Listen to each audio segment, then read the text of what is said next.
Okay. Hello, everyone. Welcome to the BDCI sample lecture. I know that people are still rolling in, and so we'll get started. But there's a little brief introduction. So hopefully those who are joining us will actually make it for when the sample lecture begins. So thank you so much for joining us. My name is Alexa, and I'm the Student Recruitment Specialist at the School of Architecture, Planning, and Landscape at the University of Calgary. And before we get started, I want to let you know this session is being recorded.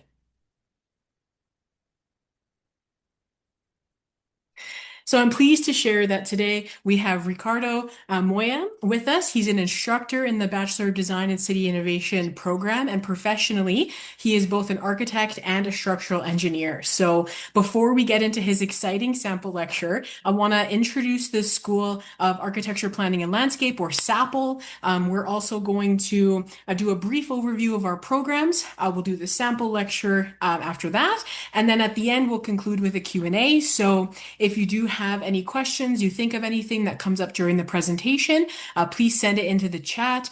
Sorry, not the chat. We're going to use the Q&A function here. And so send it into the question and answer, and then we'll get into a discussion to answer those at the end.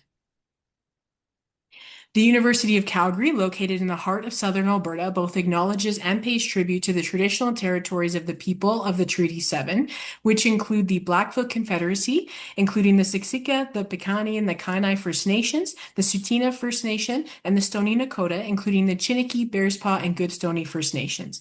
The city of Calgary is also home to Métis Nation within Alberta, including Nose Hill Métis District 5 and Elbow Métis District 6.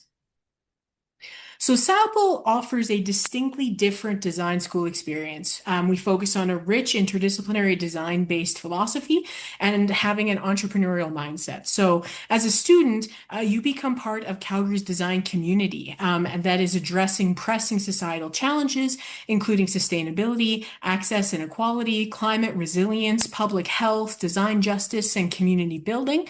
SAPL students use design-based thinking to discover and then prototype potential solutions. And so they work with researchers, innovators, design experts, and industry partners to imagine and then create healthy, sustainable, vibrant, and equitable cities. And SAPL has officially moved. So just in this January, a few weeks ago, we moved into our brand new home in the heart of downtown Calgary. So we are conveniently located in a prime location right on the LRT line. We're connected to the Plus 15 system. And as a student, you'll have access to 9 tower floors, which are dedicated to innovative design, education, and research. You'll have the City Lab there, which is connecting SAPL with the community. We have a digital fabrication workshop in an adjacent annex, and we also have an atrium space for public events and exhibitions. There's gym access on the 10th floor for students and staff and everyone there, and we are very excited. So students are going to be learning about the city while being embedded in it in a brand new way, and we're so excited. So if you want to stay tuned on our social media, we're still posting a bunch of updates about our big move there. So hopefully we'll see you there. And then for our programs, so we offer programs at each academic level. So starting with the undergraduate education, we have the Bachelor of Design and City Innovation, which is what we're going to focus on today. We also have a minor in architectural studies. And then at the graduate level, we have 3 professional graduate programs. So we have the Master of Architecture, the Master of Planning, and the Master of Landscape Architecture. And those all lead to licensure. And then if you want to take your education even further, we have research, thesis-based programs, which are the Master of Design Research, the PhD in Environmental Design, and the Doctor of Design. Now, I am so excited to introduce Ricardo for the BDCI sample lecture. So over to you, Ricardo. Thank you. Yeah, thank you, Alexa. Thank you all for attending to this meeting. I am very excited to share this lecture with you guys. This is a pretty important lecture that we give I give to all my first year students, and it's very helpful because it provides very valuable tools for the future design requirements that you will need to accomplish in your studios. So Yeah, with no further ado, I will start sharing my screen. And oh, sorry, I shared it wrongly. So, and that desktop, yeah. All right, here we go. So let's do full screen. It's much better. All right, so yeah, the lecture title is a little bit weird, right? Because it doesn't sound like a architectural design lecture, but I always like to call this lecture From the Cave to the Hub. And this lecture basically is about two different types of approaching architecture, generally speaking, and is what we call stereotomic and tectonic spaces. So this is the table of contents that we are going to go through. So let's start with a very brief introduction. And yeah, basically, what is this duality that is tectonic and stereotomic? So basically, is relating to concepts that are the opposite, right? That is expressing light or heavy, lightness or heaviness. So yeah, this is a clear example, right? In the left side, we can see a pretty light structure or piece of architecture. And in the right side, we saw the opposite, something pretty heavy. I put this slide just to demonstrate you that these are not styles, and any architect can use these tools for different projects depending on the needs. So because these two projects are designed by the same group of architects, this case they are RCR architects. They come from Spain, my mother country, and yeah, it's just to show you that you can use these approaches anytime depending on the project. So let's go a little bit deeper in what is stereotomic or what is tectonic. And stereotomic comes from the Greek, and stereos means solid, and tomia means cut. So basically, it's a type of architecture that is basically cutting solids, right? And this type of architecture is very linked to the earth. That is the origin of everything, right? And for doing that, we use heavy materials, and where we direct, as you can see here, when we understand the weight of the building and how it is directed to the ground, right? So we can understand easily how the gravity acts and how this weight of the building goes to the ground. So it's a very common resource to do this type of architecture using load-bearing walls. Okay. Oh, all right. Yeah. And we also call this type of architecture the architecture of the cave or podium. And why? Because, yeah, this kind of stereotomic architecture tries to represent the identity of the original caves, right? Where we used as our houses like long time ago, and this creates this feeling that you are like inside a cave, as I said, and you can provide this connection with our surroundings and treat it as the same as the cave. So this is a clear example that how will look like this kind of stereotomic spacings from inside. And uh,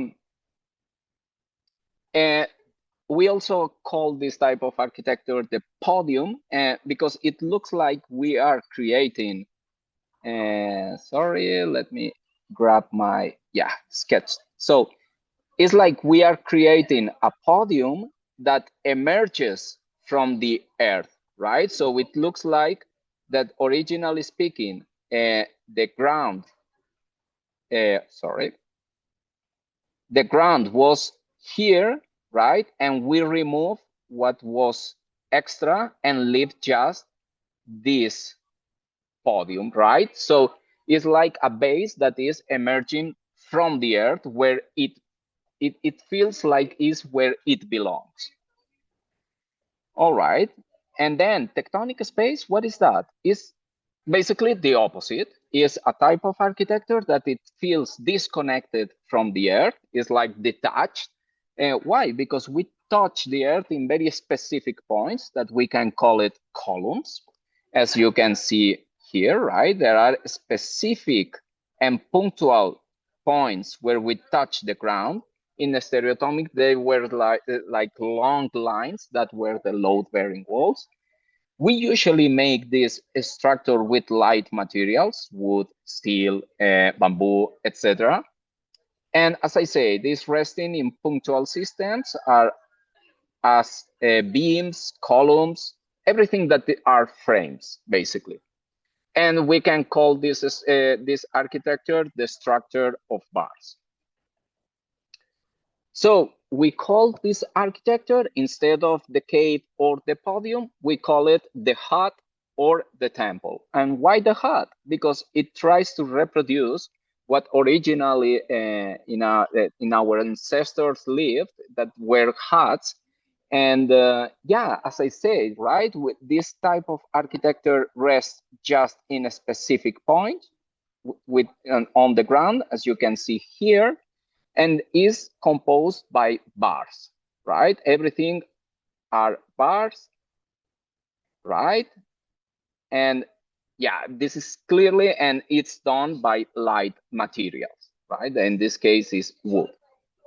Another very cool aspect about tectonic spaces is that even physically is not connected with the exterior, right? Because evidently, if we walk through this edge, we will fail, right? And this is not a good deal for us. We feel when we are inside that this continues with the exterior, right? As if there wasn't any boundary, right? In the stereotomic, no, the stereotomic is the opposite. We feel every time that there are boundaries. As you can see, if you remember this example, see, there are full boundaries around the space, so there is no direct connection with the exterior. So let's keep going with this. And why the temple? I hope that probably many of you don't know this building, but this is a very important piece of architecture for humanity, right? This comes from the ancient Greece, and is the Parthenon, right? It's located in Greece. And why we call it the temple? Because actually this is a temple. And this is a very important reference because it helps us to identify tectonic spaces in a very easy way. And is what I call the sandwich idea, right? When we have on the floor one of our bread slides, right? On the roof, we have the other slide. And then in the middle is happening something, right? That is, you know, all the ingredients that we are doing the sandwich. So yeah, and we understand that this is tectonic architecture. Why? Because the relationship with the exterior is continuous. There is no interruptions, even though we have these columns.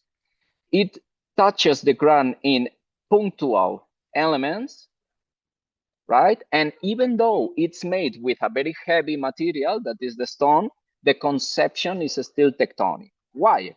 Because the ancient Greeks, they were ancient, but they weren't full, right? They were very smart.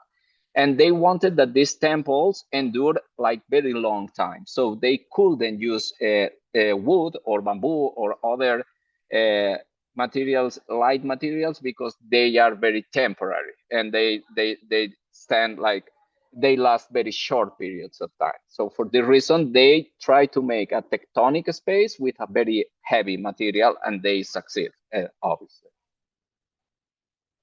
And then, the only thing remains is understanding both conceptions. We already understood that the stereotomic spaces are attached and they grow from the earth, and there is a disconnection with the exterior, right? There is no direct connection, and they are built commonly with heavy materials. And then the tectonic are the opposite. They are detached from the ground. They are just resting in punctual elements, and they are built with light materials, and they establish a connection continuous with the surroundings. And why we need to understand better these conceptions? Because then we will be more I will say loyal to our ideas, and we will make our design stronger and cleaner. And then we will understand better what we do and what not. That's right. Because if we want to design a building that is very connected with our surroundings, right? Imagine that you are, I don't know, designing, I don't know, um, I don't know, a house that is in the middle of a nice forest, and you want to live like if you were in the forest, you will need to go with a tectonic element, because then the connection with the surroundings is very intimate, and not with the stereotomic, because it establishes the opposite, right? So yeah, this is a very important aspect. Um, and why maybe we need to design a stereotomic space? For example, in the Gothic churches or all these ancient churches, that they wanted that people were just focused with God and the ceremony. So they didn't want distractions and people seeing what is happening outside. So we are creating like these artificial caves that are disconnected from our surroundings. So then, as I said, stereotomic is like belongs from the earth and grows from it. And it works with continuity of with the earth. And yeah, there is a huge mass always involved. You see this heaviness in the building, and materials usually are stone, brick, adobe, or reinforced concrete. And this is a clear example, right? This is a clear example of a stereotomic house. And this house is called Horizon House. And this is again in Spain. Of course, I need to sell a little bit my country, but no, I'm kidding. I just put this example because it's very interesting. Because see, it seems that the house belonged here the whole time. It's like the house grew from the ground. In fact, the architect was very sensitive with this approach, and what he did was using these stones from exactly the same side and put it inside the concrete, and the sand that they used to do the concrete was taken from also the same side. So then the color and the texture that we get in the house is exactly the same as the side. And yeah, and many of you can think that no, but Ricardo, this looks at the tectonic because we have a clear continuation, right? It's continuous, the interior with the exterior. Yes and no, because if you realize the grade level is at this level, is not on the floor level. So we have this element that we call parapet that is a clear obstacle. We can't go outside anytime, right? Because there is something in the architecture that impedes us to do that. And why the architect then create this element if this is a stereotomic? Remember, stereotomic is the carving architecture. So what he did was creating a mass and then removing all this part that was extra. And maybe you may ask why. And remember, who is this house called? This house is called Horizon House. So the idea is that with the roof and the floor, what we are framing, the horizon line on the landscape. Okay, so this is the idea. And see, we can see very clearly that this is the ground level and there is still a parapet here. All right, and also the horizon framed in all around. We have almost a 360 view here, framing the horizon house. And see here, this is another very cool example. The stereotomic architecture, it can be called also the sculpture architecture, in a sense that we are all the time removing what is extra. And if you paid attention to the sensitivity of this architect, is what makes this house so interesting. What he did, he originally, obviously, in conceptually speaking, he understood that all this was a mass, right? All this. And what he did was, okay, I need to create a courtyard or a patio. What I do? So I need to remove all this volume, right? Everything that is here. So, okay, I remove it, but then look the nice gesture of leaving this gravel here instead of leaving grass or a tree or something. And why he did that? For a very strong and clear reason. It's just to show the remainings of carving this area and show that no, before this carving, there was a stone here, and I leave the remainings here. So you can you can feel even more that that was carved intentionally. And yeah, and there is a sentence that I always like to say about the bathrooms, right? So if you want to design a bathroom, you will get a bathroom. If you want to design something else, like a temple to, cultivate your body, you will get a temple to cultivate your body instead of a bathroom. So see, and we are in this conception of cave, see that we don't have connection with the exterior, right? We have only a very intentional connection, but everything is carved, right? There is no continuity with the exteriors. Are intentional carvings that are done in specific ways. And see how cool is this space that you can take a shower here, right? And then go outside to dry yourself, or maybe, I don't know, take care of your body a little bit, maybe cut your hair, or, applying some cream or just some bath a little bit. So yeah, and that's a very cool results. And this stereotomic approach in this case help us to give this level of privacy that we need for the shower. And then tectonic, as I said, is the opposite. I already say it. So there is this building or part of the building is detached from the earth. There are minimum contacts with the earth, and yeah, the different parts, because this architecture is made of many different elements, but as a whole creates just one single spatial unit. And materials, as I said, that we can use is wood, bamboo, reed, steel, all that kind of stuff. So this is a clear example of this. And if you remember the sandwich idea, you can see the first slide of the bread right here. And then the floor is the second one, right? And then something happened in the middle, right? So this is a clear tectonic example. Everything is built with light materials, steel, and see the connection between interior and exterior that is completely continuous. We can feel the exterior, we can feel this connection.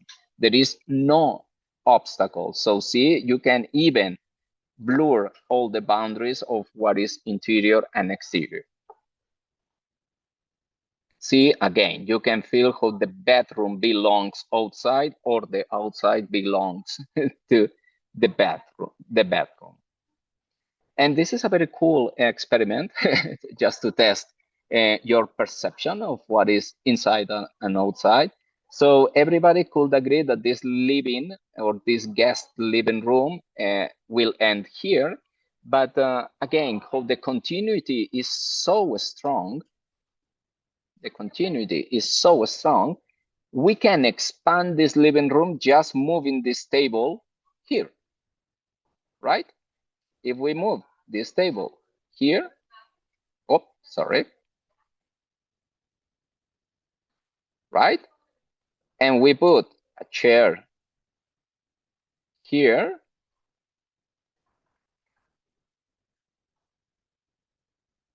then we feel that what originally the living was up to here start being all this, right? So we are blurring the boundaries. And then how we can differentiate tectonic and stereotomic spaces? And yeah, we can understand the gravity, right? How the forces are transmitted from the roof to the ground, and how the light is treated. Well, this is a quote from Alberto Campoeta, that he says that I will never tire of repeating that gravity builds the space effectively, because the way that we design the structure and we decide to how to move all the forces to the ground will define the space. And Kenneth Frampton, that is an architectural critic and theoretic, very famous, says that the structural unity as the irreducible essence of architectural form is the most honest, the most simplest architectural form. So yeah, I will say that we can go directly to images, right? But basically, stereotomic transmits these forces in a continuous way, following the shape of the architecture. So we can go here and yeah, what is the building, right? So remember that the stereotomic spaces grow from the earth. So this building is so honestly stereotomic that is part of the earth, right? So the building is happening here below this line, right? So you see how well integrated is and how well we read that this building grows from the earth. See, is this building. So in order to highlight this relationship with the earth, right, where it grows, sorry, one sec. This architect used stone. Remember that stereotomic buildings usually use heavy materials, but it used the stones that is produced here in the ground, just to relate better with the earth and where it grows, right? So this is the same as the horizon house, that the architect used the same stones and the sand of the place, so the same. Yeah, this is a very cool project, of course. This is yeah, this is a spa, right? And what is trying is to recreate an artificial cave. So see these huge openings. Again, these openings happen not because the space is continuous, it's just because we decide to remove this part of the whole wall, right? The same with this. Even though they are huge openings, again, they are like subtractions, they are like carvings. And yeah, see, these carvings are done intentionally just to frame specific views that we want to highlight. Remember these strategically placed openings? Yeah, again. And yeah, remember that this is the architecture of the cave. So if you realize this is just it's just a cave, right? Even though we can see the water that usually in these caves are placed, right? These internal like pools, natural pools. So the same idea here. And yeah, remember that in the very first image we had these lines. So these lines actually are not decoration. Those are openings that allow natural light to lead the interior spaces. And again, we have a very clear idea of cave here, but intentionally designed to feel it like you are enjoying this like underground waters, right? So even though it's an artificial building, right? It's homemade, sorry, it's handmade, it feels like it's natural, right? It's like it always been there. Yeah, and there are very cool details like this light, natural light that is here and here and here, and how this light is completely aligned with the railing below, right? So yeah, the natural light is highlighting with the security or the safe elements in the space are placed. And then in tectonic, so tectonic, if you remember, is the architecture of the frames, right? And the different elements that are interconnected and they are complex. But as a whole, they create a unit, a spatial unit. So this is the architecture of knots and joints, and the gravity, the forces doesn't follow the shape of the architecture. It's more, is all the time interrupted. So they are changing direction all the time. I like to put this example that imagine that forces are like pouring water on the top of the building. If you see that the water runs smoothly and nicely up to the base, is because the building is stereodynamic. But if you see that the water encounters every single time like bifurcations or interruptions with knots or stuff, this is tectonic. And yeah, this is a clear tectonic example. And if you are doubting, you can see that there are punctual contacts in the on the floor, on the ground, and then we have the idea of the sandwich, right? Where the roof, the floor, and then something in the middle.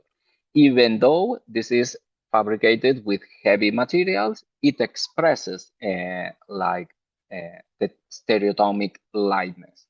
And why that? Because this building is huge. This building is more than 150 meters in this side and around 130 in this side. So this building is very big. So you need to create this geometry to dialogue better with the topography of the site and all these transparencies to feel it lighter, because otherwise will be a huge mass, impact mass. And all these curves are not just a desire of the designer, is also to create the spaces that you need taking advantage of this shape. And yeah, then we analyze gravity, how is transmitted in these buildings, and then light, how is treated light. So let's go to the idea. So in the stereotomic spaces, we start with pure darkness. Okay, imagine that we are designing and we start with pure darkness, and then we start designing strategically where the openings will be, just to provide the intentional light that we want to allow enter to our space. So we seek light, right? Strategically speaking. So we carve and on the walls or floors or roofs to search this light, right? For example, as in this house. Yes, this is a house. You will be a little bit surprised because it's a house, but actually it's a cave, right? So if you see here, the light always is strategically placed, as you can feel. The light is coming from above through a specific curve that they practice, a specific hole, right? It's not full of light, it's just a specific area. The same here, right? Where we create a specific entrances of light. And yeah, this is super cool space, right? We are living in a cave. And yeah, we are living in a cave. So the pool area, the terraces, etc. See how we have these points of light, but they are very intentional, very strategically placed. Yeah, and this is a semi outside interior area where we can rest, right? Where we can sit and enjoy a good conversation here. whatever, right? So yeah, and this is the section of the house. See, this is the entrance of the light of the very first slide. Remember this slide? This is the tree, right? This is the tree, and this is the tree. So this is the entrance of light, and see, this is the whole house is a huge carving within the uh, the ground, actually, right? So this house is the ground. And yeah, this house is super big. So yeah, this is the floor plan. See, this is the pool that we saw before. And yeah, the house it happens in all this area. And I would like to highlight how they call some spaces potential live and work area, potential sleep. And this is how I think architecture should move forward to give this flexibility to the user to use it as they wish, these spaces, right? Not assigning specific areas for doing specific things, because there are different families and there are different lifestyles, and maybe they want to use spaces in different ways. So yeah, I think this is a good example of architecture that will endure, will be flexible, adaptable, and the user will do whatever they consider. And tectonic is the opposite. How we treat light in tectonic spaces, we start instead of darkness, how we started in stereotomic, we start with light. Everything is light. We are flooded by light, and our strategies is controlling this light to make the space comfortable and habitable. Because remember, sometimes there can be cases that there is too much light and the space is too much hot because of the radiation, solar radiation. So we need some protection. But see, this is another house, very cool house, right? I show you a very cool stereotomic house, and now I show you a very cool tectonic house where see there is no boundaries and the connection with the exterior is full connected, and it's the opposite as the other one that we barely see the exterior. Here the exterior is the house and the house is the exterior, right? So yeah, as you can see, the space is full, is flooded by light. And yeah, these kind of things, I know that probably yeah, I mean, again, the same sentence that I say before. If you want to design a house, don't worry that you will have a house. But if you want to design a space where activity happens and interaction between people happens, and a strong community sense is created, because then people that walks around here can interact with people that is live in the space, right? So yeah, it's a very interesting approach. Probably many of you will say, oh, they are crazy. Where is the railing? This is unsafe. Well, in some countries, they try to think that people are not stupid and they won't commit suicide or something. And they are smart enough to understand that there is some precautions to take. So this is Japan. And yeah, this is, I think, a clear example of what a stereotomic house, a tectonic house can be. So see, the space is always flood of light. Everything is very well lit, but we need to protect ourselves because of privacy and to control solar radiation as this. See, so even though this is a clear tectonic space, we still have some elements that protect visuals or the radiation, as, for example, curtains or blackouts. And that's everything. Thank you. I hope that you didn't get too bored. And yeah, if you have any questions, I will be happy to answer all of them. Okay, thank you so much, Ricardo. I'm just going to reshare my screen here and make sure that we are Back to full screen. Okay, so like Ricardo said, please go ahead and type your questions into the Q&A function. You can also direct message me if you want to remain anonymous. You can select remain anonymous when you're leaving your question in the Q&A. I just want to also bring your attention here. We have some more upcoming events. We do have Ask Sapple, which is our virtual group Q&A kind of drop in on February 3rd and 25th. We have a facilities tour of our new building happening on February 12th. You can get the registration links at the red QR code here, upcoming event registration. And then you register and let us know that you're interested in coming. The Ask Sapple is virtual, but the facilities tour is obviously in person.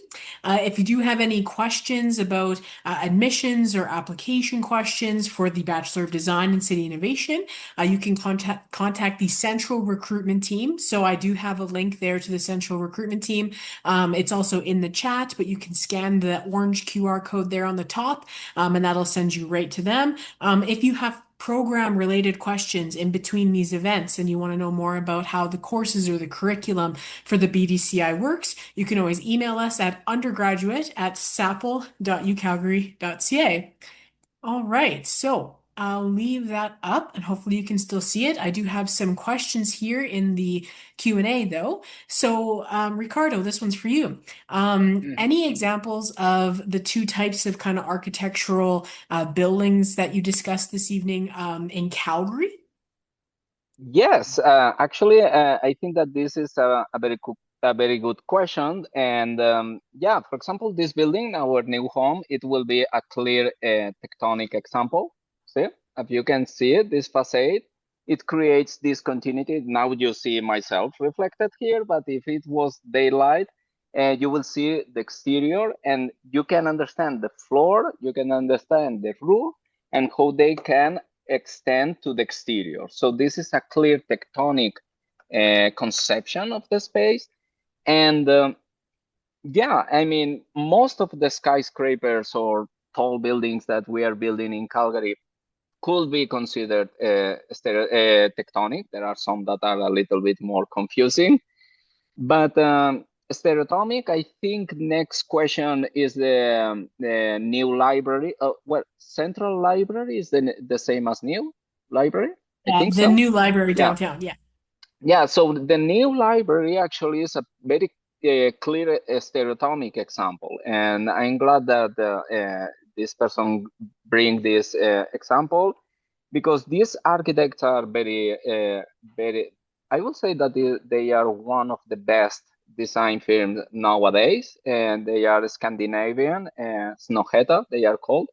And if you see it, the entrance of the library is like you bite part of the building and leave all this wood, like the remaining. So after carving this space, and the relationship with the exterior from the library is very stereotomic. From the second cup or other commercial spaces is glass, but not from the library itself. So yes, this is a clear stereotomic space. Then we have many churches around here that they are pretty enclosed to highlight the interior and give extra privacy. But any cinema that you want, theaters, they are stereotomic spaces by definition also. Some I great think I, questions. yeah, Um, I just want to also go to the next one. So the would stereotomic architecture also include people using naturally found materials to build a structure, for instance, mud houses common in South Asia? absolutely, absolutely. All around Earth, all the architecture that is built with vernacular materials to build mass elements, yes, they can be considered stereotomic, but we can do also tectonic with local material, right? Or with bamboo or wood, and we can do the hot filling, right? With framing, that this is very common in Asia also. They create super nice bamboo structures. I think especially in Vietnam, there is a couple of architects that they do crazy stuff. It's absolutely crazy. So yeah. Cool. Good questions. Thank you. All right. Next one. Why do you believe kind of modernization or the modern world prefers tectonic?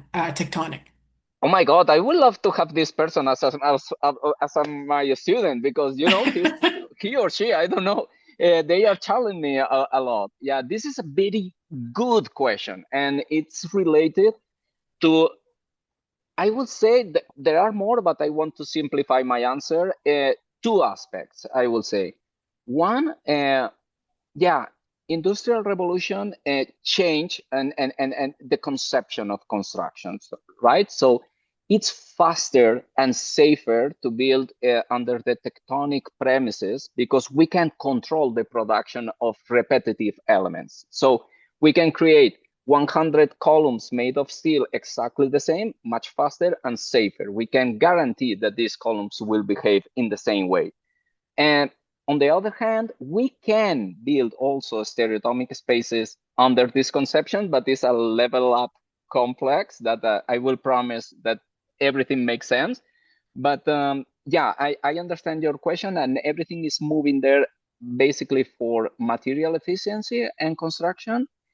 And also because the stereotomic space, remember, that creates a discontinuity with the exterior, right? So people usually try to prefer to have an intense connection with the exterior rather than enclose uh, you that much because step by step we are forgetting our vernacular and architectural typology that actually work, and we prefer this globalization and the standardization of architecture, and tectonic provides this more, I would say, efficiently. Great. Thank you. Excellent. Okay. The next question here was any way that you can make your application stand out for BDCI. And I think I'll take that one. Yeah. So, the BDCI applications are all assessed by the Central Recruitment and Admissions team. And so, what we're looking for is grades primarily, as the BDCI program doesn't have a statement of interest or a portfolio requirement. We are looking at those grades. And so the way to make yourself stand out is mostly try to do as well as you possibly can in high school. You can also meet with the recruiters, and they can guide you a little bit more on which courses specifically you'll need to take, but take everything that meets the requirement, try to do as best as you possibly can. And then, and part of that is taking courses and doing things that you're interested in so that you'll do as well as possible. Okay, so we have another question here for you, Ricardo. So, Okay. as an architect, what made you choose U Calgary? What do you like about teaching in the university? This person would like to thank you for your beautiful and excellent examples shown to us tonight in your great lecture. Oh, thank you. Thank you. I really appreciate this. I put a lot of effort in that, and I am grateful that someone, noticed that. And why I choose UFC? In fact, I lived before coming here to Calgary in Winnipeg, and I came here just because I had an interview with this university, and I fell in love and what they are trying to do. I truly believe in what they try to do with this disruptive, creating this disruptive mindsets that can change and lead the change that this world needs. And this is what we try to do, all the instructors here, not showing you what everybody is making outside, because this led to the big problems that we have nowadays, but show you tools to think differently and potentially, and I hope that you will create different solutions that will fix these big issues. And yeah, if you like these examples, this is nothing in comparison to many other lectures that I give in first year. And so yeah, I taught a course that we link philosophy with mythology. Yeah, we relate Greek gods with Hinduism, with yeah, Rousseau, Plato, and it's wonderful. It's super nice. We enjoy a lot doing that. Cool. Okay. Thank you so much. Great question. Thank you, Ricardo. Okay. Someone would like to connect with you if they could for LinkedIn or your email. Are you okay? Do you want to share your UCalgary Yeah, email? absolutely. My I will tape it here, And if you want to check my LinkedIn, yeah, feel free to reach out. I am not a very sensitive person in that regard.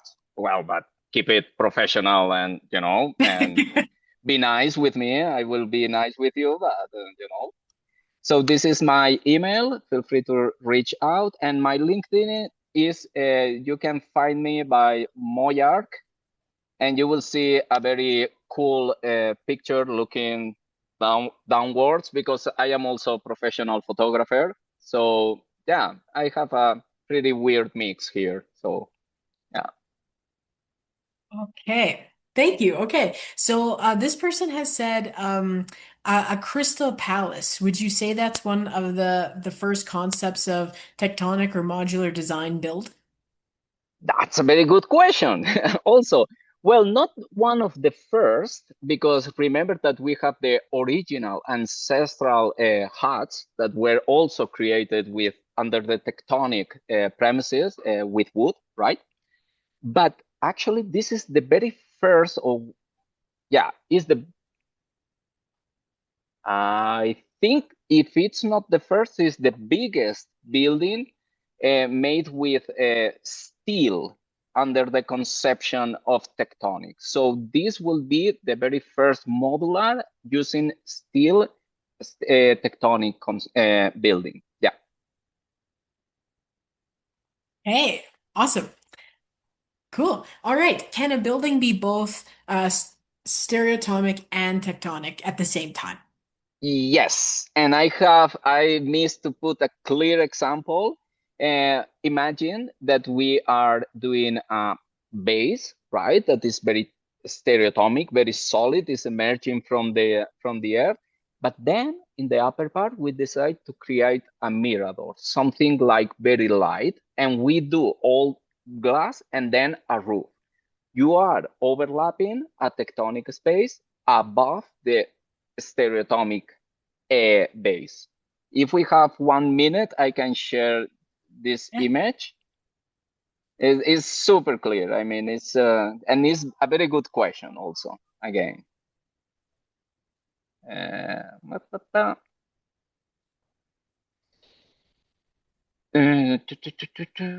I have it here. Yeah, because I didn't want to take too long our presentation, and I removed this example. So yeah, and right. So I will share my screen here. Yeah, do you see my screen? Yes. So see, this is a clear example that where we are combining both. We are doing the base that is clearly stereotomic, right? Solid, emerging from the earth with a few openings that are cut. And then in the upper part, we are doing a very light tectonic element that creates an intense connection with our surroundings. And we have more pictures here. So see it, this is how it looks from inside. Continuous connection with our exterior, very, very light. And yeah, a very cool thing to figure it out as an architect is how we can do these glasses without framing, right? Or it seems that there is no framing. And then the opposite side is downstairs, right? That we have complete different feeling. We are in a modern cave where we have some openings intentionally done, and even the stair, it looks like is carved instead of added there. So yeah, I will say that this is a clear example of this question. Okay, excellent. Thank you. All right. So, are there any other materials other than steel that would last for a really long time? Like if you wanted to make a tectonic structure last for longer? Yes, actually, we can, if we are very sensitive and we treat well. Remember that I showed the Parthenon, right? That was a tectonic building made of stone. So what we need to control is the composition of these columns, the size of these columns versus the openings to create even if we are working with heavy materials, we are still creating this tectonic feeling, this connection. So we can use even concrete to do that. Yeah, it's not a big deal. And yeah, We can do it. For example, with this, we can do it even though it will be a little bit more challenging, but I love challenges. With rammed earth, we can do it with brick for sure. Bricks, we can do tectonic spaces. But this is not the easiest first approach to do it, so but we can do it. Yeah. Hey, someone has a question here. Does only Sapple from U of C give sample lectures? This is my first time seeing uni give a lecture instead of just a program info session. Why did Sapple decide on a lecture? We do both, but we wanted to be able to give people the opportunity to learn something, like give a little like glimpse into what the program kind of content would be, and also you get to meet one of our incredible instructors and kind of get a sense of how we teach. And I think it gives a different insight. And so we're not the only ones that give sample lectures, but at the University of Calgary, I think they've done a few of them. You can usually go on the U Calgary or Choose U Calgary YouTube site and see some of the other ones, but hopefully it was interesting for you to experience. Okay. Okay. Can you carve out a stereotomic and turn it into a tectonic type of structure? I mean, yeah, but what is the point, right? Why we don't start with the very first intent as a tectonic element and but designing with heavy materials, right? Because if we still carve, you are under the philosophy of stereotomic approach design, but you want to get tectonic. The difference with the Parthenon is that the Parthenon is not conceived as carvings. They understood, no, this is an addition of elements. It's like we are creating columns that they are not carved from the original mass. So, one thing here, and this is a good question to say this. One thing is the construction procedure that we will do in real life, right? This is one thing. And another thing is the philosophy, the intent of design. So, of course, maybe we can create tectonic spaces just carving because the construction is what makes more sense. But the philosophy behind is different. I don't know if I answered this question clearly. So hopefully we did. Okay. How would ideas of stereotomic versus tectonic designs adapt to something like an aerospatial context? Well, that's another. I don't know if I am prepared to answer this question because I don't know too much about aerospatial context. But what I can say is that there are some projects on Mars to create the new cities and so that obviously how the atmosphere of Mars is well, the Mars itself is more hurtful and less friendly for humans. They try, if you see all these projects, they represent like igloos, like the original igloos that were used in the Arctic area, just to create this protection. They are enclosed, and because the exterior is dangerous, conceptually speaking, right? As weather or anything. So how everything is like a threat for us, we create more of these protected stereotomic domes, and and but then there can be also some tectonic spaces, especially if we are what's called these buildings. Sorry, I forgot. Greenhouses. If we are creating greenhouses to use the sunlight on Mars, probably what makes more sense is doing tectonic buildings, right? Yeah, I hope I answered something that makes sense. Okay, we have two more questions, so we'll just quickly answer. Do you have any Yeah. thoughts on Blue Mosque?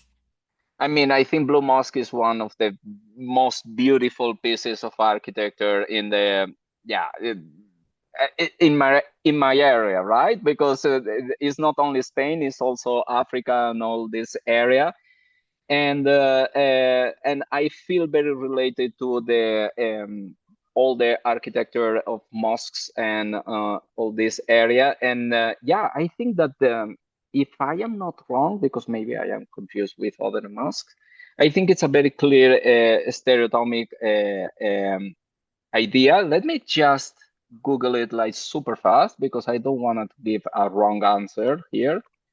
Because sometimes I get confused with someone in Spain. Oh yeah, yeah, absolutely. Yeah, yeah, yeah, yeah, yeah, yeah. Yeah, I think this is a clear stereotomic space, and because what we are trying to highlight here is the space, the interior space, even though we have openings, because of course we have openings. But again, these openings are philosophically designed as carving, right? And there is always some connection with exterior. But the idea is to create a space where people can interact between them, and always there is this religious background that there is some ceremonies that needs this type of spaces. But yeah, I think it's one of the most beautiful pieces of architecture in the world. Yeah. Great. And one last question here. How do you integrate principles of like climate resilience into these different types of structures? Wow, this is super cool and super direct answer. If you are in South America in the middle of the jungle, you have a beautiful weather. The only thing that you need is cross ventilation. So you don't need the stereotomic spaces there. You need tectonic because then it's easier to open all the elements and leave the wind just cross your space. But if you are in the desert or if you are in the Arctic, you need the stereotomic spaces to protect against wind because it's too hurtful, it's too hot or too cold. So the very first approach to decide what makes more sense is actually reading your context and understanding the climate, and then is when you design, right? Because it wouldn't make too much sense to create a tectonic fully open space in the middle of the desert, right? For example. Excellent. Okay, well, I think that wraps it up. So I want to thank you so much, Ricardo, for your presentation, all your insight into the questions. I want to thank everyone for your attendance and your interest in the Bachelor of Design and City Innovation at the University of Calgary. Hopefully you have had a chance to collect all of those resources in the chat. And if not, please always feel free to email us at undergraduate@sapo.ucalgary.ca, and we're happy to answer any of your questions. Thank you so much, and I hope you have a great rest of your day. Thank you. Bye bye. Bye. Thank you.